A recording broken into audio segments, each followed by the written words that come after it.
Hello, everyone. The world stage has been incredibly active lately, with numerous significant events unfolding across the globe. From geopolitical shifts to economic fluctuations, there is much to analyze and understand. Today, we are focusing on a particularly impactful development: the evolving landscape of United States travel restrictions and the nations finding themselves on blacklists. These decisions carry profound consequences, not just for international relations, but for countless individuals whose lives are directly affected. We will delve into the specifics, exploring which countries face bans, the stated reasons behind these restrictions, and the broader implications. The conclusions drawn from this analysis will be presented at the end of the video. Before we dive deeper, we kindly ask you to support our channel. Please take a moment to subscribe and hit the like button. Your engagement is crucial for the growth and promotion of our channel, allowing us to continue bringing you detailed analyses of important global events. We value your viewership and interaction immensely. Also, let us know in the comments where you are watching from. It is always fascinating to see our global audience reach. Would you grab your luggage and leave if your home nation suddenly appeared on a United States blacklist? It is a startling thought, yet right now, entire populations are confronting the stark reality of potentially being barred from entering American territory. This is not merely about inconvenient travel plans. It signifies a complete halt. No more visas granted, no further travel permitted, and virtually no exceptions made. The rationale provided for these drastic measures varies. Some explanations cite national security threats, pointing to concerns over terrorism or unstable political regimes. Others appear rooted purely in political maneuvering and diplomatic tensions. It might seem improbable that your own country could ever face such a restriction, a situation where stepping onto American soil becomes an impossibility. However, the current international climate suggests otherwise. Thinking again might be prudent. New restrictions are being implemented with surprising speed, catching many off guard. Several nations have already felt the impact, finding their citizens abruptly cut off from opportunities, family reunions, or refuge in the United States. Could your nation be the next one added to this expanding list? The implications are far-reaching, affecting students pursuing education, professionals seeking opportunities, families longing to reunite, and individuals escaping perilous conditions back home. The list of banned countries is growing, and the criteria can sometimes seem opaque or rapidly changing. The situation might surprise you, revealing nations you never expected to be included. If you have upcoming travel plans involving the United States, it is more critical than ever to double-check the latest regulations and ensure your documentation is in order. You might want to review everything twice, as the landscape is shifting rapidly. Stay with us as we explore the countries currently affected and the reasons cited. We encourage you to watch until the end, as we will be summarizing the key takeaways and offering concluding thoughts on this complex issue. Consider Afghanistan. One might assume that an entire country's population would not simply be blacklisted overnight, yet that is precisely what has transpired. Guess what? This scenario is already unfolding. Afghanistan stands as one of the nations whose citizens are completely barred from entering the United States. This means no visas issued, no entry permitted under any circumstances, and no exceptions considered. The question that naturally arises is, why? The Taliban's takeover in 2021 reverberated globally, sending shockwaves that prompted immediate and stringent responses from the international community, particularly the United States. The U.S. government wasted little time in tightening restrictions on travel from Afghanistan. The justifications offered by officials revolve around significant security concerns. These include fears related to potential terrorist activities stemming from the region, the instability of the current leadership under the Taliban regime, and anxieties about possible infiltration by individuals posing a threat to national security. These official claims paint a picture of a nation deemed too risky for entry. However, this raises a deeply troubling ethical question. What becomes of the innocent Afghan citizens caught in this geopolitical crossfire? Many are simply ordinary people attempting to visit family members residing in the U.S., students hoping to pursue education abroad, or individuals desperately seeking refuge from the dangerous and oppressive conditions within their homeland. They find themselves trapped, unable to leave or reunite with loved ones, their futures uncertain. History has repeatedly shown us a sobering pattern. Once the United States closes its doors through such comprehensive bans, reopening them is rarely a swift or straightforward process. These restrictions often linger for years, sometimes decades, even if the initial conditions prompting them change. The lives impacted are numerous, and the path back to normalcy, if it ever comes, is fraught with diplomatic hurdles and political complexities. And here is something even more staggering to consider. Afghanistan is not alone in facing this predicament. There are other nations, some geographically very close to U.S. shores, whose citizens are encountering similar barriers, being turned away at an accelerating rate. This trend highlights a broader, more complex issue regarding immigration policies, national security, and international relations in the current global landscape. The fate of millions hangs in the balance as these policies continue to evolve. Let us turn our attention to Cuba. How does a nation situated so close to the United States geographically suddenly become so distant in terms of accessibility? If you are a Cuban citizen, you are likely already acutely aware of the difficulties. Gaining entry into America has become nearly impossible for many. For years, the relationship between Cuba and the United States has been intricate and often strained, marked by decades of political tension and embargoes.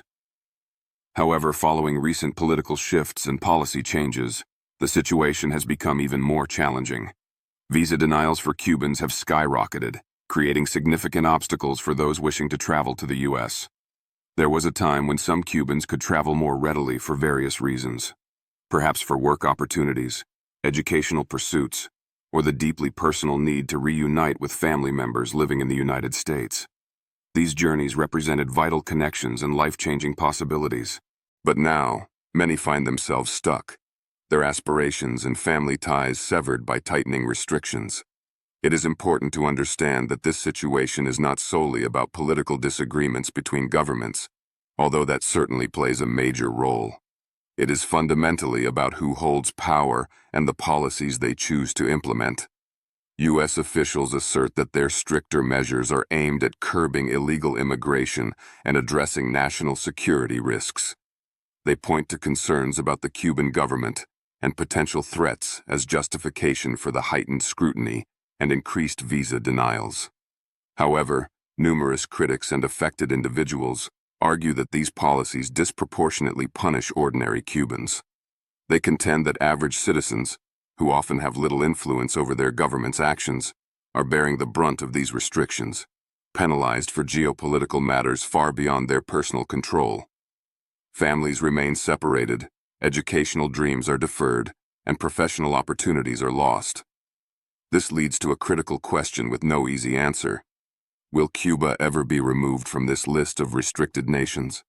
Or is this stringent ban destined to remain in place indefinitely, a seemingly permanent fixture in the complex U.S.-Cuba relationship? The human cost continues to mount as individuals navigate these formidable barriers. Before we proceed, remember to hit that subscribe button. Your support enables us to continue providing these crucial updates on global affairs. Speaking of bans and their far-reaching consequences, consider this. What if a country boasting one of the most ancient and richest histories on Earth found itself locked out of America? It seems almost paradoxical, yet this is the reality for Iran. What if your passport, a document representing your identity and right to travel, became utterly useless overnight for entry into the United States? That is precisely the predicament millions of Iranians have faced. If you are an Iranian citizen, the prospect of visiting the U.S. is, for most, non-existent.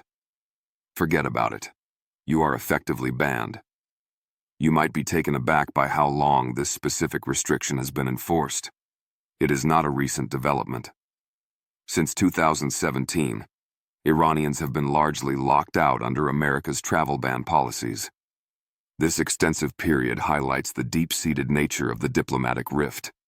And unfortunately, relations and the resulting travel limitations have only become more stringent over time, not less. But what is the underlying reason for this comprehensive ban?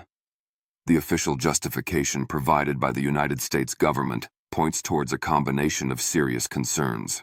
These include anxieties related to terrorism, citing Iran's alleged support for various groups, worries about Iran's nuclear ambitions and program development, and asserted ties between the Iranian government and extremist organizations operating in the region and beyond.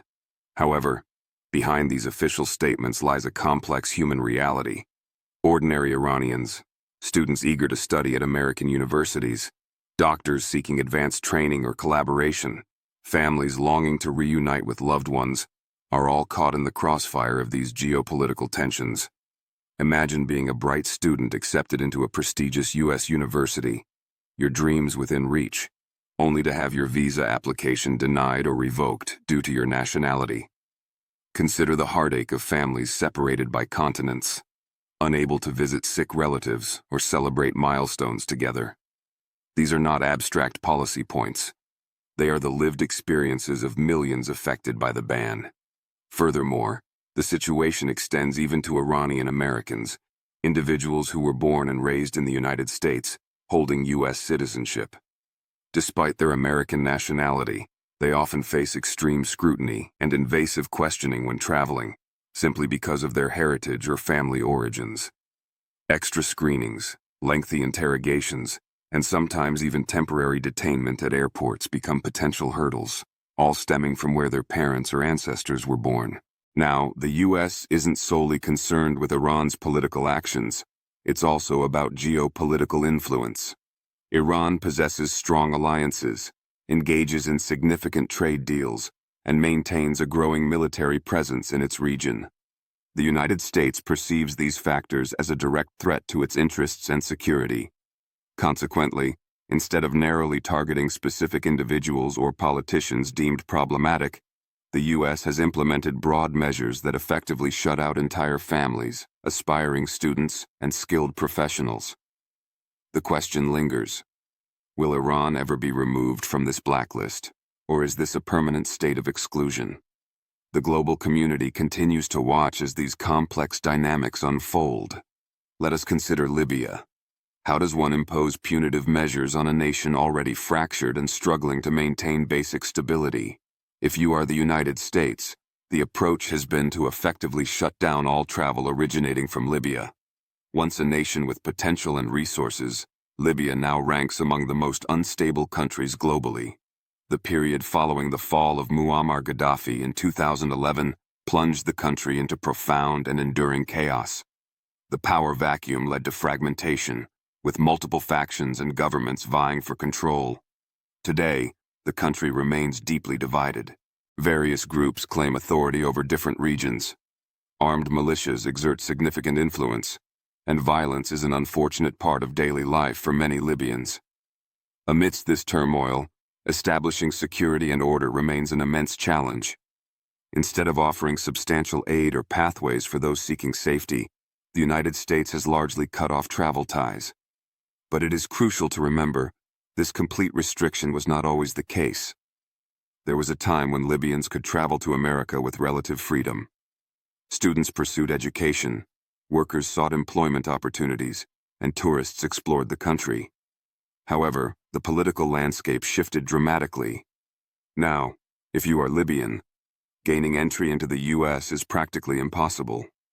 Officials in the United States cite security risks as the primary justification for this strict stance. They point to the presence of extremist groups, such as those affiliated with ISIS, operating within Libya's borders. Furthermore, the lack of a single, stable, universally recognized government makes verifying identities and conducting thorough background checks exceedingly difficult, adding to the security concerns. And here is where the situation becomes even more distressing. Libyans who held valid U.S. visas. Before the comprehensive ban was implemented, found their travel documents abruptly nullified. Most had their visas revoked without warning. This meant that individuals who had meticulously followed every rule, passed all necessary background checks, and were legally permitted to enter the U.S., suddenly found themselves barred. There were no warnings, no avenues for appeal. They were simply locked out. But the fundamental question remains: is this ban genuinely driven by security imperatives, or is it entangled with political considerations? Libya possesses significant oil wealth and occupies a strategically important location in North Africa and the Mediterranean. It has historically been, and continues to be, a battleground for influence among global powers. Is the United States truly focused solely on protecting itself from perceived threats, or is it also engaging in geopolitical maneuvering, picking sides in a complex internal and regional conflict? Before we continue, please support our channel by subscribing. We strive to bring you the unfiltered truth about these critical global issues. And next, imagine a country known for its extreme secrecy and iron-fisted dictatorship, not just banned, but completely wiped off U.S. travel maps. You will not believe what is happening with North Korea. What if your entire nation was effectively erased from the United States immigration system? Imagine a scenario with absolutely no visas granted, zero exceptions permitted, just a complete and total shutdown of travel. That is the stark reality confronting citizens of North Korea. If you are North Korean, entering the United States is not just difficult, it is impossible. There is effectively zero chance. The ban imposed is absolute and uncompromising. You might be shocked to learn the extent of this isolation. North Koreans are barred from entering the U.S. under any circumstances. This means that even those individuals who manage the incredible feat of escaping the brutal dictatorship, often risking their lives to do so, find themselves locked out of America upon seeking refuge or asylum. The door is firmly shut. But what is the rationale behind such an extreme measure? It is not solely about the North Korean government itself, although its actions are certainly a major factor. The country is infamous for its persistent nuclear threats, ongoing military aggression, provocative missile tests, and a leader, Kim Jong-un, who exerts total control over the populace and the state's actions. These factors contribute significantly to North Korea's pariah status on the global stage. However, as with other travel bans, it is the ordinary people who ultimately bear the burden of these policies. The citizens of North Korea are the ones paying the price for their government's actions. Imagine the desperation of risking everything, life, family, freedom, to flee an oppressive dictatorship, only to be told by a potential safe haven like the United States, "Sorry, you are not welcome here." It is a devastating blow to those seeking a new beginning. What makes this situation even more complex is that most North Koreans who do manage to escape typically find refuge in neighboring countries like South Korea or China. The United States has made it nearly impossible for them to seek asylum directly within its borders, despite the well-documented human rights abuses and extreme oppression they face in their homeland. North Korea remains one of the most repressive places on Earth.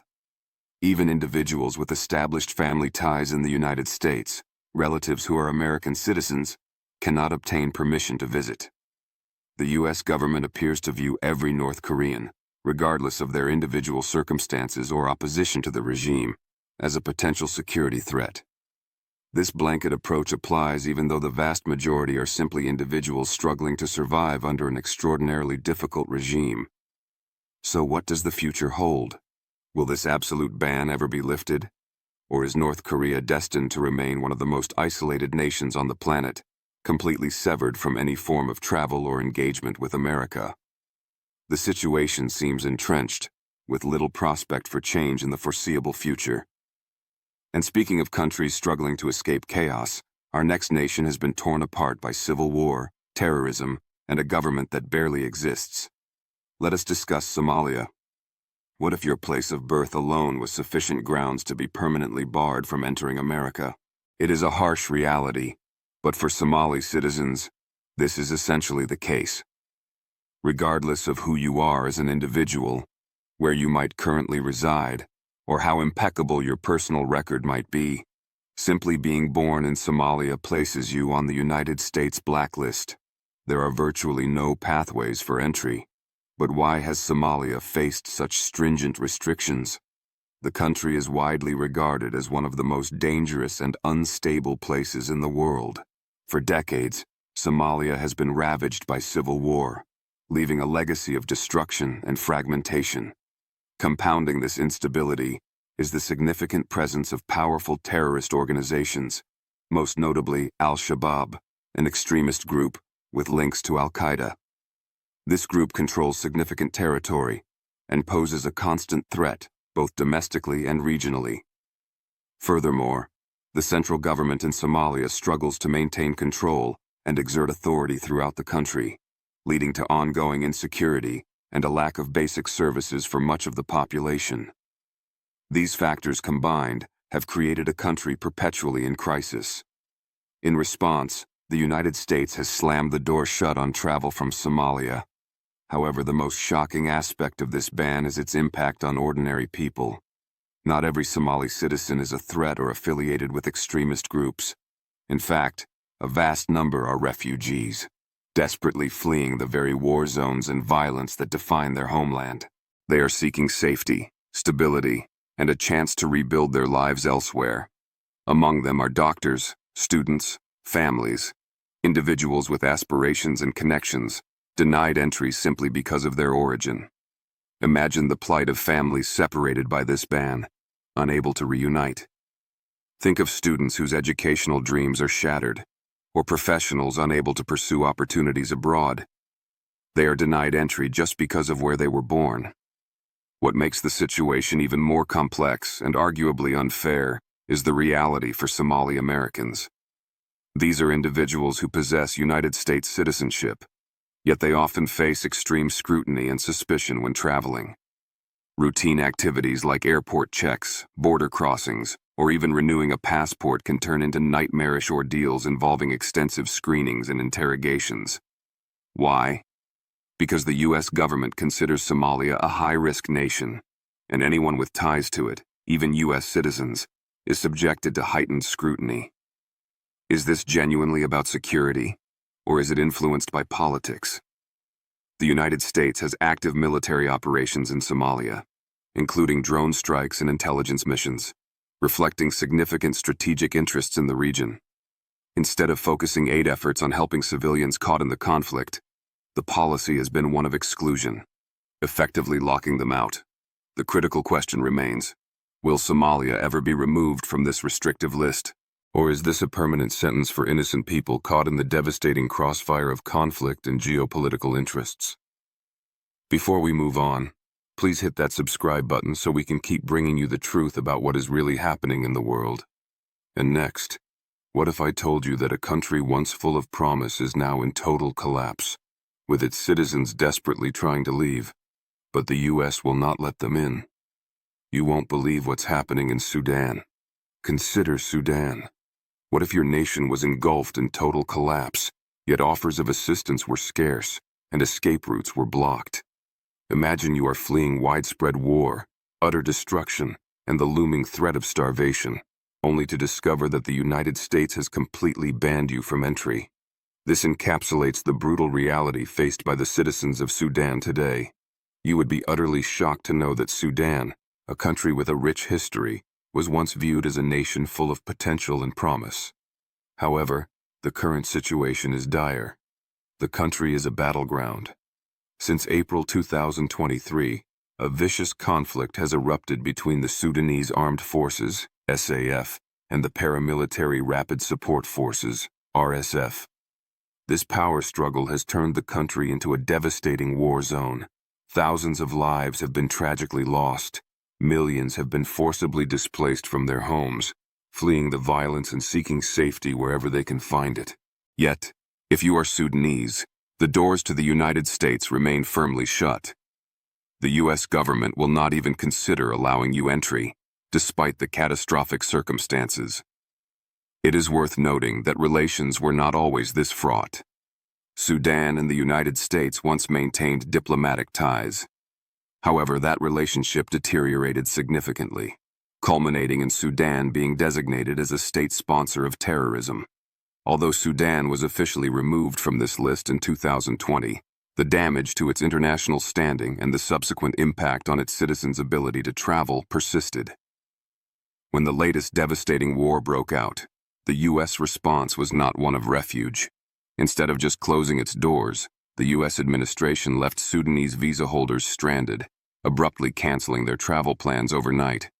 Individuals who had followed procedures, obtained valid visas, and were preparing to travel found their hopes dashed without warning. And here is the truly heartbreaking element. Sudanese individuals who were already residing legally in the United States found themselves trapped in a state of limbo. Some held valid visas allowing travel but were informed, "Sorry, you can no longer go back and forth. Travel between the US and Sudan is effectively halted." Others had family members caught in the terrifying war zones back home, desperately pleading for a chance to escape the violence and find safety. Yet the US government remained unmoved, refusing entry. The official justification? Security concerns. The US government cites the instability and the presence of various armed groups as reasons for the ban. But let us examine this critically. Is this policy genuinely about ensuring safety? Or is it about leaving an entire nation and its suffering population to endure the consequences of conflict alone? The human cost of this policy is immense, trapping innocent civilians in a cycle of violence and despair with few viable options for escape or relief. Let us move to Syria. Imagine witnessing your home being obliterated by bombs, your family torn apart and scattered across refugee camps in neighboring countries, and then discovering that the United States, a nation often perceived as a beacon of hope, has completely banned you from entry. This is the harrowing nightmare faced by Syrians today. For over a decade, since 2011, Syria has been ravaged by a brutal and complex civil war. The conflict has resulted in unimaginable destruction, displacing millions of people both internally and externally. Entire cities have been reduced to rubble, historical sites destroyed, and the very fabric of society torn asunder. Adding to the chaos, terrorist groups like ISIS exploited the power vacuum, seizing territory and imposing a reign of terror. The war in Syria is not merely an internal conflict. It has become a volatile battlefield for global and regional powers.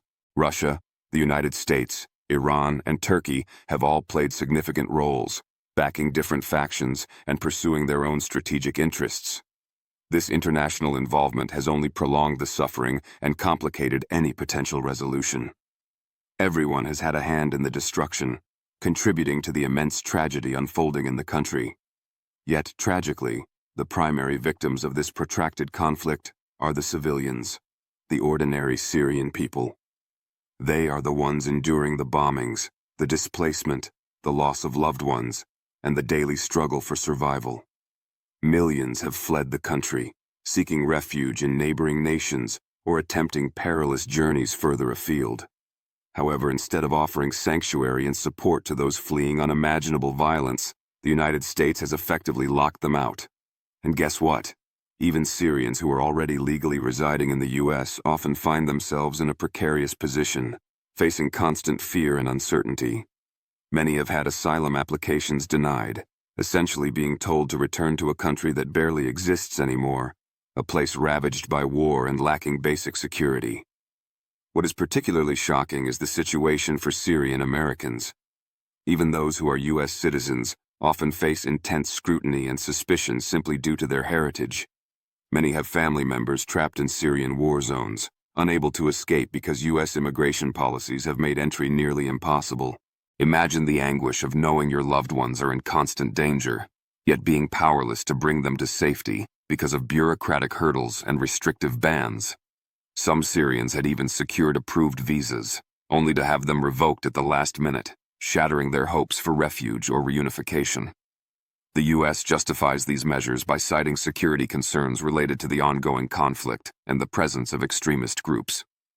However, the reality is that the war in Syria is fueled in part by the very international powers involved, including the U.S. The victims, the Syrian civilians, are the ones suffering the most, yet they are often denied the chance to rebuild their lives in safety. Will the people of Syria ever get a chance to recover and rebuild? Or will they remain trapped, locked out, and largely forgotten by the international community? Before we conclude, please subscribe to our channel to stay informed about these critical global events. Next, we discuss Venezuela, a nation rich in resources yet plunged into crisis. Now, let us talk about Venezuela. What if your country, once among the wealthiest in the world, brimming with oil reserves and economic potential, descended into a state where people are literally starving just to survive? This is the tragic trajectory that Venezuela has followed.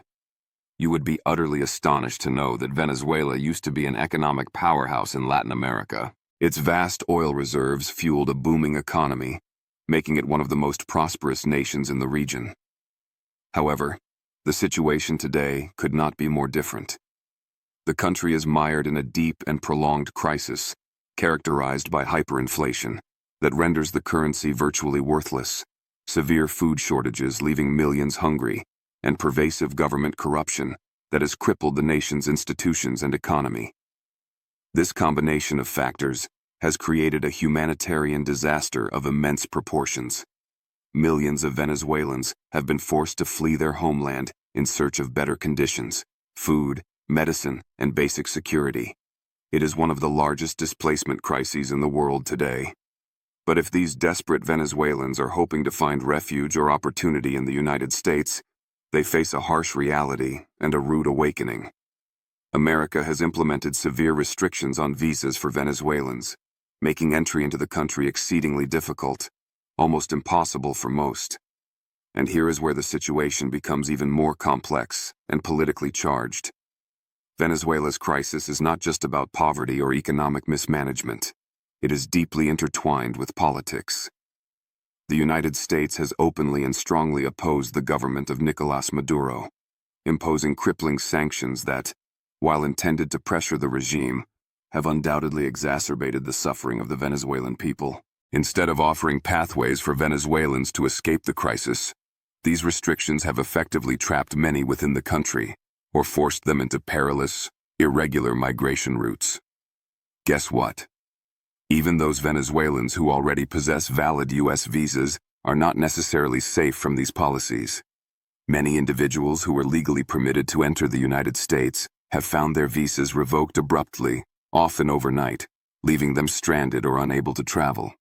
Some had even embarked on their journeys, only to be turned away at U.S. airports, their plans shattered.